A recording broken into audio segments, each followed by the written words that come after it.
Making money through YouTube not only means you have a very stable source of large income without putting in that much work, but it also means achieving some measure of actual fame. If you make it big on YouTube, people will recognize you in the street, and it can even end up leading to other opportunities for your business. This is how celebrities are made in the digital age, so why not get involved? Of course, this is not what a YouTube celebrity will actually tell you. They'll say they've got it hard, that making content for YouTube is more difficult than it looks, and Google takes most of their commission. This may be true, but at the end of the day, they're still often making a video a day maximum, and often only a video a week, and they're still making huge amounts of money for talking on camera about something they love. But don't get me wrong, none of this is to say that becoming a YouTube celebrity is a get-rich-quick scheme, not by any stretch of the imagination. In fact, making money on YouTube is not easy at all, and there is a definite skill to this and a fair bit of luck involved too. A lot of people work incredibly hard at their YouTube content for years, never to see any real returns on it. So the question is, how do you go about exploding your content and building an effective business model on YouTube? How can you become the next big YouTube sensation? And what if you don't have a dashing camera smile? This video series is the answer. Here, you're going to learn absolutely everything you need to know to practically guarantee your success on YouTube. You'll learn not only how to build a massive audience in no time at all, but also how to make the most of that audience. You'll see how you can make money from advertisements and from sponsors. You'll discover growth hacking tricks to accelerate your progress, and you'll see how to make an effective YouTube channel without even setting foot in front of the camera. This series is your blueprint for YouTube success, and if you follow it exactly, you'll be giving yourself the very best chance of massive success on the platform. When creating pretty much any business online, whether it's an affiliate marketing business, a blog, or anything else, the first question you'll often need to ask yourself is, what is it going to be about? Or to use the correct internet business parlance, what is your niche, or niche as some people pronounce it? A niche is a subject that will appeal to a specific audience. An example of a niche would be sewing. Now, sewing is something that appeals largely to older women, but also a lot of younger women these days who are interested in arts and crafts. And of course, some men like sewing too. Let's not stereotype here. Either way, most people are either interested in sewing or they're not. Thus, it has a niche appeal and gives you a specific target audience. You can go even more niche if you like, though, and choose crocheting or bird sewing patterns. But the more niche you go, the more narrow your audience. Another example of a niche is fitness. Now, fitness is a much larger niche because it will appeal to a huge proportion of the population. Nearly everyone will want to get fitter at some point in their lives. It's still a very specific subject matter that will talk to a very specific type of person, but it's a much broader niche. When it comes to internet business, the key often boils down to finding the right niche, and this will often mean finding a niche that has a broad appeal while not being overly competitive. The problem with the health and fitness niche is that you're going to be going up against a huge number of other channels. Some big names in this space include the Hodge twins, AthleanX, bodybuilding.com, Rob Riches, and Elliot Hulse, to name but a few. Many of these channels have been around for years now and have millions of subscribers and huge amounts of money to spend on marketing. That means if you want to go up against them with a video on how to get abs, you might well struggle to get your video to a position where it will actually be seen and clicked on.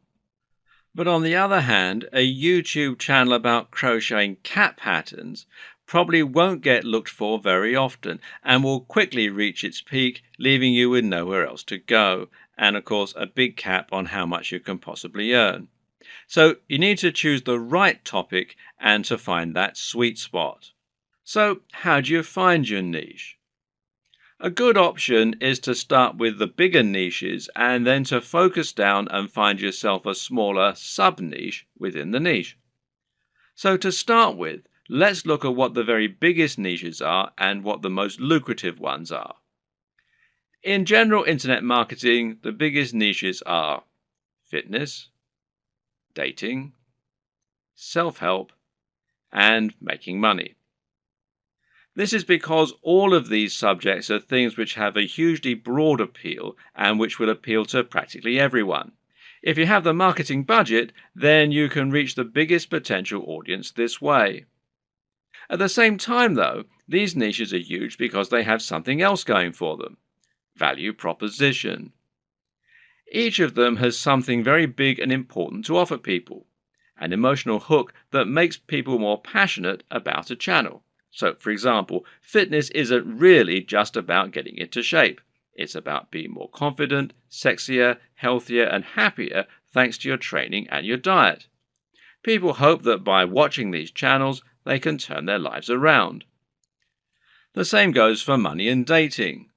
These offer complete lifestyle changes. They let people find love or get more sex. They allow them to travel around the world and to wear nice watches. They have a real emotional hook, and this means the products sold in advertising can charge a lot more. People are much more willing to pay for a book that will make them $1 billion than they are to pay for a book that can teach them how to sew. But YouTube is a weird place, and when you look around YouTube, you'll find that these regular rules only partly hold true. But there's actually a lot of other highly successful content there that is just plain inane, to be quite frank. Some of the biggest topics on YouTube outside of those big internet marketing favorites are gaming, makeup tutorials, grooming and style, travel, technology, fails, cats, DIY, comedy, and lifestyle vlogs. That's a much more bizarre selection of niches, and if you look around you'll find thriving subcultures celebrating all kinds of other unusual things. There are some very popular YouTube channels, for example, that show people how to transform new Transformer toys. The thing to understand about YouTube is that it's much more visual than a blog or a social media channel. And this means any subject matter that is more visual in nature and more dynamic is almost sure to be a success. Cat videos provide immediate laughs, while makeup tutorials show women how to look their most beautiful and have the proof that it works right there on the screen. And people enjoy watching inane things like vlogs about the everyday lives of YouTube stars because, well, believe it or not, it almost feels like company. People enjoy watching the YouTube channels of people who are like the coolest friend that they'd love to hang out with. YouTube is such a direct, personal format that it's a great way to create almost a relationship with your audience and to thereby make a big impact on them. This works even better if you can sell the kind of lifestyle they find desirable and thereby allow them to live vicariously. A lot of people watch the lifestyle vlogs of rich, attractive people because they want to live those kinds of lifestyles themselves, and of course a lot of it is fabricated. Meanwhile, watching someone else play a video game and providing a commentary can be a way to recreate the feeling of hanging out with your mates while playing GoldenEye on the N64 in your youth. And at the same time, you're getting news and footage of new games that you might be interested in. So, how do you bring all these disparate elements together into something that will really work for you? Well, that's a question only you can answer. But a good way to start is to take a broad niche that has a wide appeal and then focus down. For example, you can go with fitness, but find your own way into the industry by making your channel all about fitness for the over 50s. This is a brilliant way to offer something a bit different and a bit unique, and thereby stand out from the crowd while still having that value proposition and universal appeal. Another thing to always remember is to be true to yourself. Choose the niche you're most comfortable with, and you'll find you have much more to say on the matter. You'll come across as much more passionate and interested in your own topic, and you'll be better able to inspire your audience to listen to you. I can't tell you which niche you need to pick, but using all this information, hopefully you can come up with something that will have a big appeal while also being true to who you are.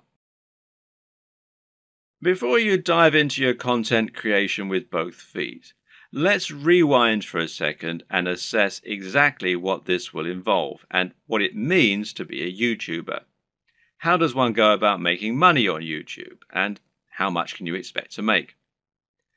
It's important you understand the business model here, as that is going to affect the way that you approach your content creation and your general approach to making money online. The main way in which you make money on YouTube is via advertising.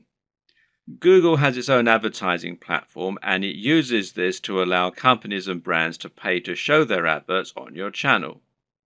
This is a form of AdSense, for those who know what it is, which means it's PPC.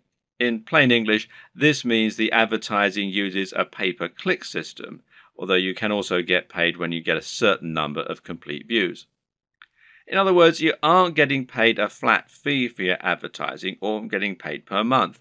Rather, you're getting paid each time the advert is shown and each time someone clicks on it. Of course, not everyone who comes to your channel is going to watch the adverts all the way through or is going to click on them. But you can generally assume by pure statistics that you'll get a certain amount, which is called your CTR or click-through rate. And this means that for every 1,000 views on a video, you're likely to get paid a certain amount on average.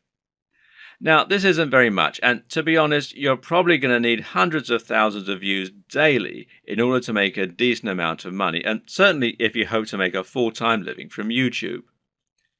But it can be done, and you can get there, if you're willing to not only work hard, but also work smart. Advertising is just one option, however, and there are actually many more ways you can monetize YouTube if you want to. One great example is just to promote a product of your own and sell that. If you can create an ebook, a clothing line, or anything else, you can promote that using your channel and drive sales. And this will work very well if you can focus on that value proposition and promoting the lifestyle as we've discussed earlier. Don't have a product? Well, no problem. You can promote products other creators have made and earn a commission on the sales.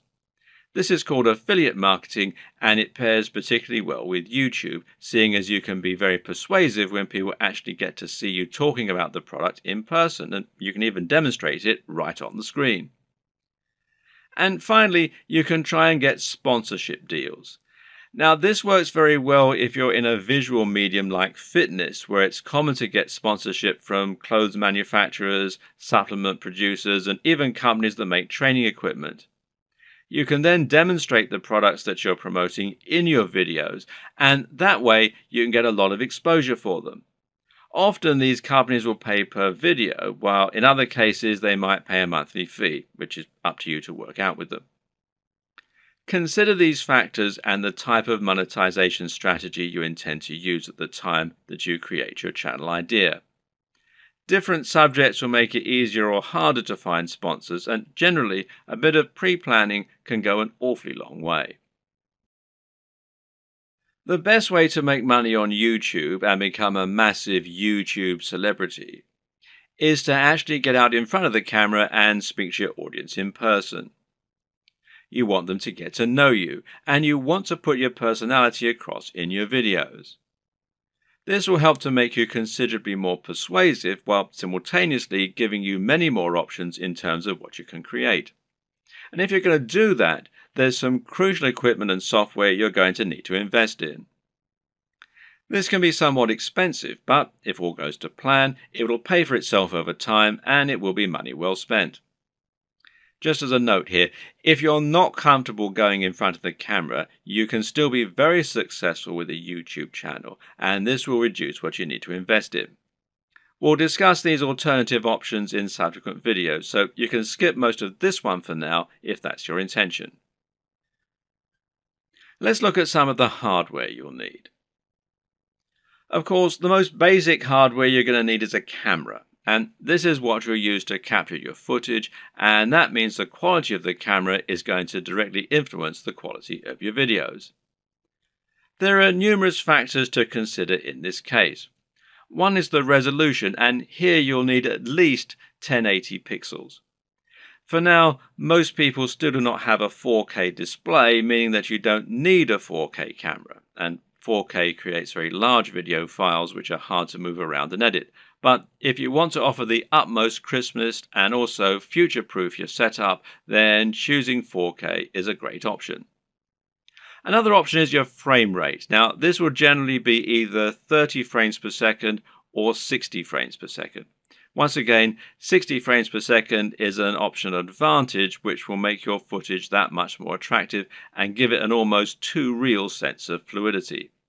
It's entirely up to you if you want to push for this very highest level of quality, but some discerning viewers will certainly appreciate it if you do. Some features to look out for include an optical zoom if you're planning on filming outdoors, and this lets you zoom in with no loss of quality, and options to alter the aperture, etc. Good autofocus is very important if you'll be moving around a lot in front of the camera, while being able to use macros to blur out the background is also a nice option. But what's more important really are the practical considerations for your camera. Having a mic jack, for example, is a very good idea because it will give you the ability to improve your sound quality. Likewise, a wide-angle lens is a very good idea if you're going to be moving around a lot and capturing dynamic footage. Something that you should also absolutely consider a requirement is a screen that can be rotated to face forward. This will allow you to make sure that you're in the shot before you start vlogging. And of course, there's no reason you can't do all this using multiple cameras. Many people will use both a GoPro for capturing more action-packed dynamic footage and then a regular camera for their vlogging. If you want to go budget, then you can get by using an iPhone camera or a Samsung camera on your phone, as long as it's a newer model. But if you're serious, then you should at least invest in a basic camera along the lines of, say, a Canon G7. Also important is to get a tripod. Is it possible to film without one? Well, sure, you can always balance your camera on a pile of books on top of an ironing board. But you'll find out that lining up good shots ends up taking a lot more time than you will be willing to go through on a regular basis if you take this approach. A tripod will thus save you a huge amount of time while also getting better angles, thereby giving your channel a higher quantity and quality of videos, which is obviously going to be a very good thing in terms of getting lots of views. Another thing to look for potentially here is a tracking head from the likes of Manfrotto, who also make tripods. This will allow you to attach your camera on top of your tripod and then let you perform panning shots and slow zooms. This is what will give your footage a much higher level of professionalism, and it's very important if you're planning on doing product reviews and want to feature slow pans of the items you're reviewing. These work by providing friction on a rotating pivot and a handle. You then gently push on the handle with just a finger or a palm, and the resistance will keep the motion slow and smooth as it gradually moves around the object in focus. It's important to use a manual focus during these shots rather than an automatic one. It's often said that the best lighting is natural lighting. To get a great shot, try to line yourself up so that you have a large window letting in natural light from the side. This will give you what's known as Rembrandt lighting, which is a professional and very flattering looking type of lighting. But while this type of lighting is highly desirable, it's not terribly reliable. You can't trust in natural light to always be available when you need it, and you can't limit yourself to only filming at certain times of the day. So you need to make sure you have a way to set up the perfect lighting when you need it. How are you going to do that? Well, with some kind of lighting setup. And a great choice is to get two soft boxes. Now, these take up a fair bit of space, but it's worth it as it will allow you to design your lighting however you wish and make sure that your subject matter is well lit and that your footage is clear and bright. Now, don't underestimate this. In fact, in many cases, it can be more important to ensure your footage is very light and very bright than it is to use a camera with a high definition. This will make your footage look more professional and more appealing to watch. Want to go one step further? Well, depending on the nature of your videos, you can get creative here if you want. Jonathan Morrison has a YouTube channel that's all about showcasing technology products in the very best possible way and making them highly desirable. This gets him a lot of views and helps him to sell a lot of affiliate products, which of course means that manufacturers are happy to work with him and to supply free products for review. One trick he uses to accomplish this is to use colored lighting. He'll often light phones and other gadgets in a bright pink, green or purple hue on a white background, which makes them look more modern and more crisp, especially with his high-quality video equipment. The great thing is that colored bulbs are actually very affordable, so this is something you can mimic fairly easily yourself, should you want to. Just like it's important not to underestimate the importance of your lighting, you also need to ensure that you never underestimate the importance of your sound quality. If you want to make your video look and sound professional, then it's absolutely crucial that you have good quality sound and don't just get a muffled sound into a regular camera microphone from a distance.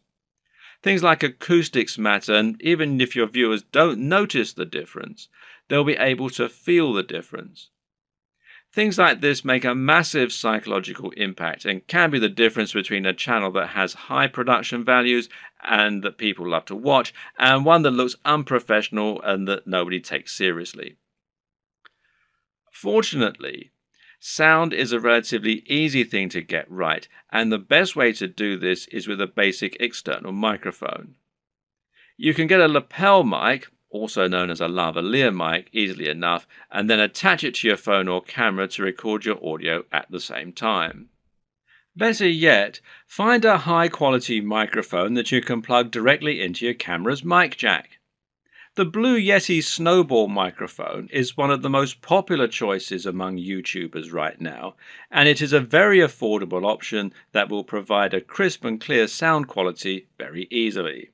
As well as hardware, you'll also need to invest in some basic software and other intangibles.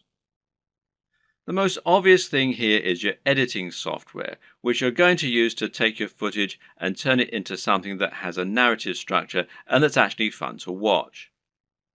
There are plenty of options here, which include Sony Vegas, Final Cut Pro X, iMovie, and Adobe Premiere with After Effects. Your choice will depend on personal preference, budget, and your computer. But either way, you will need a professional editing suite in order to make your videos look the part. This is what you'll use to cut and stitch together your footage, and it's what you'll use to add things like music and logos. There are numerous graphics you'll also want to add to your videos. For example, you'll probably find you need some kind of logo to overlay on top of your videos if you want to build a brand. This is important as it will help to ensure people know who you are and that your videos and content are from the same creator. A good logo should be coupled with a good name, and ideally, the two together should be enough to communicate everything new viewers need to know about your brand. If you get this just right, then people should be able to tell from those things alone whether they'd be interested in your channel and potentially subscribe with no further information. Other graphics will also come in handy.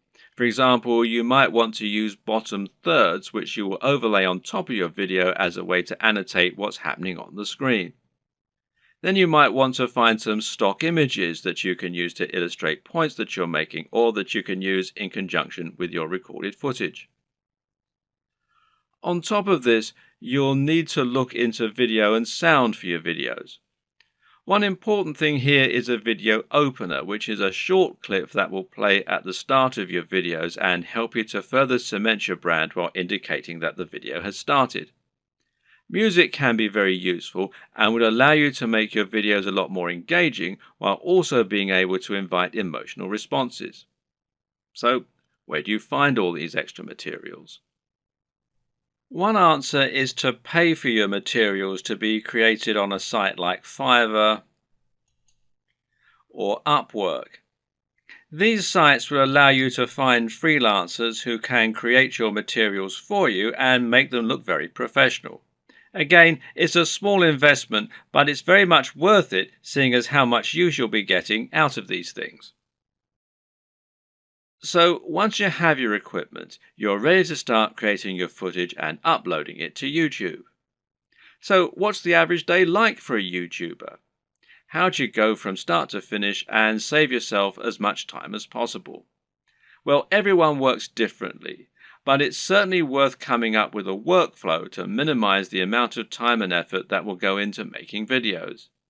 It's very important that your content be uploaded regularly in order to avoid losing your subscribers. And with that in mind, you need to be able to rely on a simple process to keep making more videos. To start with, you should try to keep an area in your home or studio ready for filming at all times. Designate a corner of an office or somewhere else to record your footage.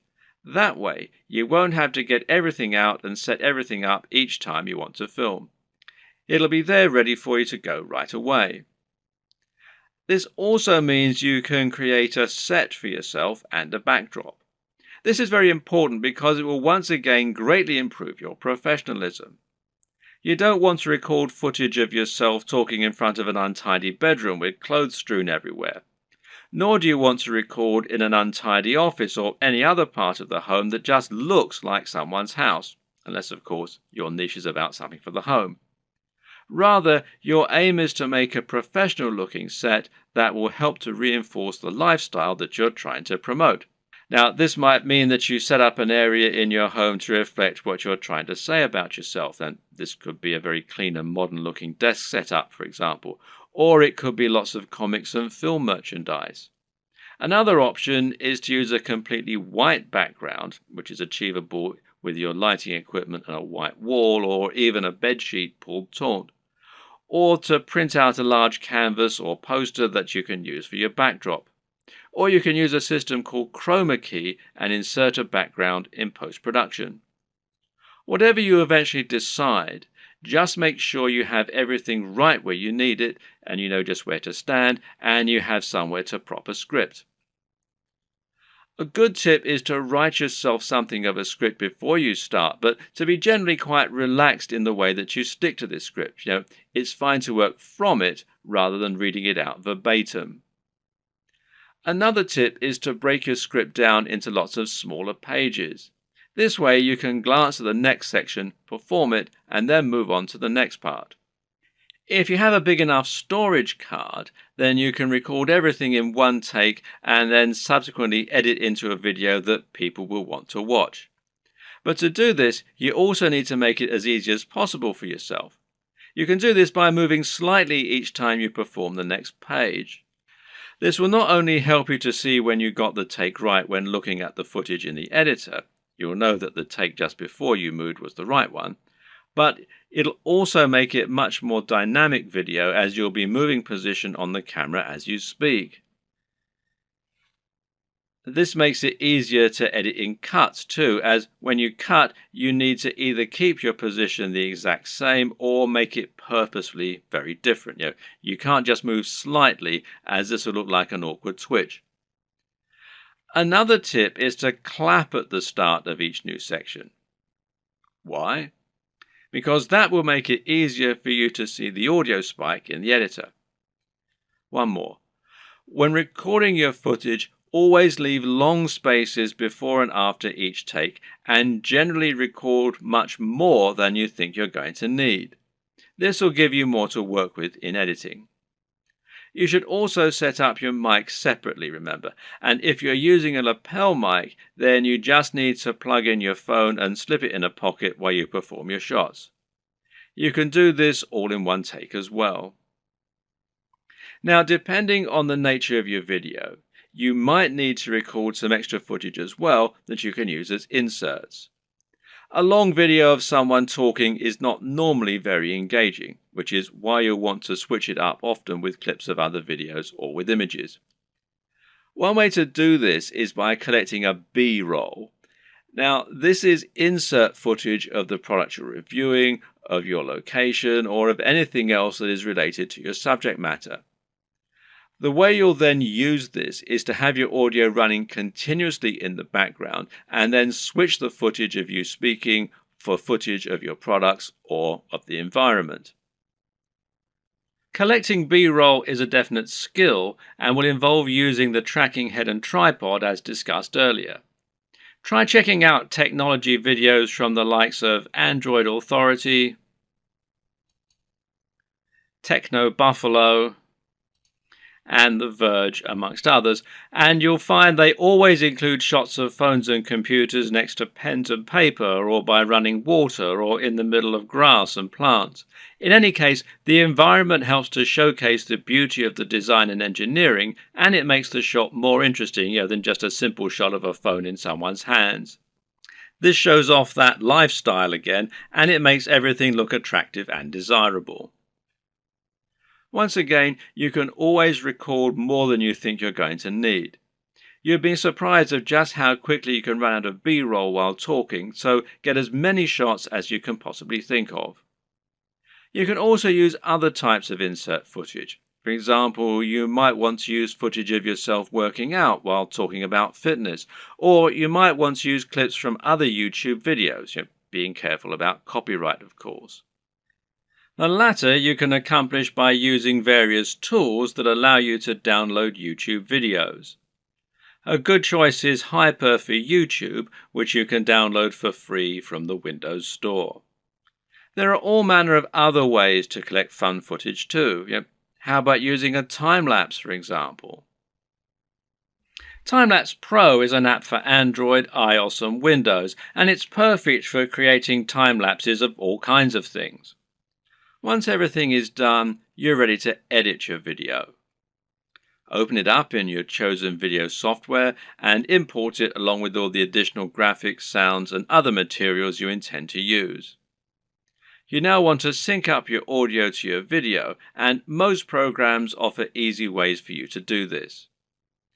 In Adobe Premiere, for example, it's a simple matter of right-clicking on both and then selecting Synchronize and then by audio track.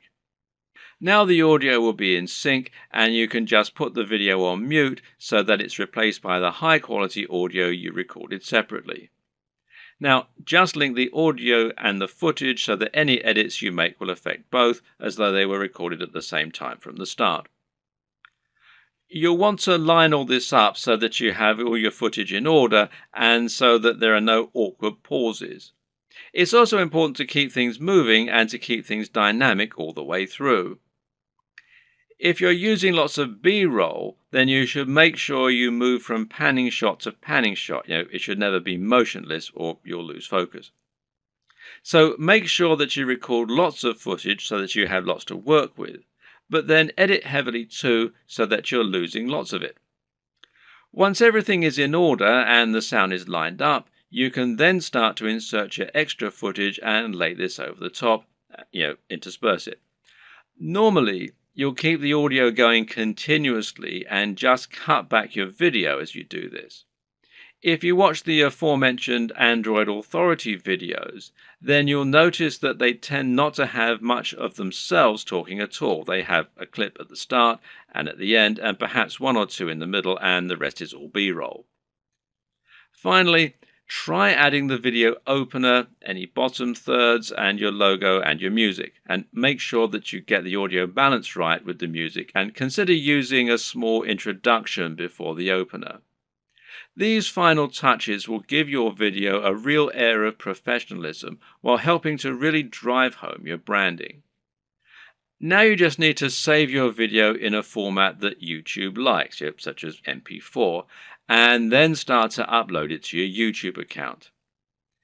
All this can take a fair bit of time, so be sure to leave yourself time unless you have a really fast connection. And this will be even truer if you're using 4K footage. A tip is to use Chrome to upload. Google made Chrome and they own YouTube, so the two play nicely together. If your upload is interrupted and you're using Chrome, then you'll be able to resume it from where you left off later on, even if the computer's been turned off. While your video uploads, you can use the time to fill out a few of the extra details that YouTube requires from you. YouTube will ask if you want to monetize your video with ads, for example. And of course the answer is yes, as long as you aren't overtly selling anything in it. Likewise, you'll be able to write your title, your description, and your keywords. Make sure that your title is descriptive of your video, while also being something that people will want to search for and something that people will be tempted to click on when they see it. We'll go into this in more detail in a subsequent video. Finally, make yourself a thumbnail to act as the image that people are going to see before they click on your video. If you don't do this, then YouTube will select a still from the video itself, and while this can work, it might not give potential viewers the right impression of what your video is all about. The right thumbnail image can make a huge difference by making your video much more appealing and impressive looking when it appears in the feed.